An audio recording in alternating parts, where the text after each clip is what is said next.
Assalamualaikum everyone, I am Binibining Muffin. Welcome to my life and adventure here in the UAE. Yalla! Hi guys, this is my adventure during the National Day Part 1. Around 3 o'clock, I went to Corniche for the air show performance. Let the show begin. Eid al-Etihad.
I was amazed because this is my first time witnessing the air show here in the UAE during the National Day.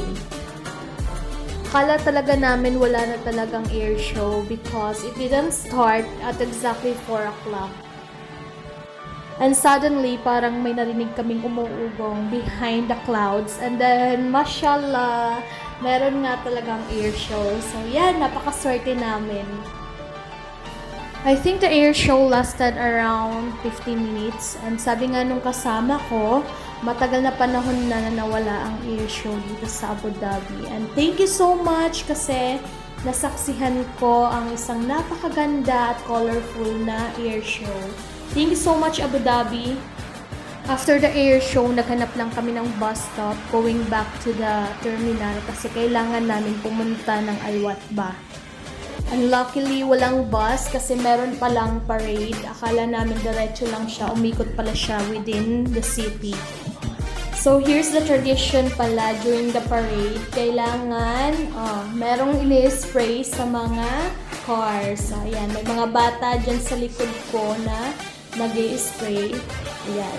Kahit sila, nag-sprayan din sila. Nakita niyo yung mga bag nila yan. Aba, punong-puno yan guys ng mga... ayun nga, may nahulog pa. Ayan, punong-puno yan ng pang-spray guys. Ayan, hulog-hulog yan. Kinuha ko yung isa. Joke. Abate, walang makakaligtas. Kahit yung mga yan, kahit ilang digits pa yung mga plate number nila. Ayan. Kailangan ma-sprayan sila. Kasi yun nga, tradisyon na yan dito sa UAE. Nakakatuwa lang kasi even if they are not locals, sumasali pa rin sila sa parade. Ayan, gustong-gusto rin nilang na-sprayan ng mga bata. So, yan pa, dumihan na lang talaga sila ng car, mga tea. Todo iwas din kasi ako dyan guys, kasi baka ma-sprayan ako. Buti sana kung yung parang foam lang, hindi. Meron din silang mga bubbles. Pupunta pa naman ako ng Al-Watbah.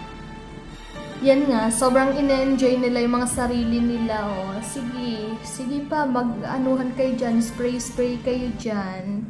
Walang uuwi na walang bubbles. So, since walang bus, we decided to go to another route kasi baka nandun naman yung bus namin and di nga kami nagkamali. So, matraffic lang siya kasi napakarami talagang umattend ng parade. Ayan, di pa rin sila talaga tapos. So, ayun lang guys. So, napakasaya ko today and see you guys in my next vlog.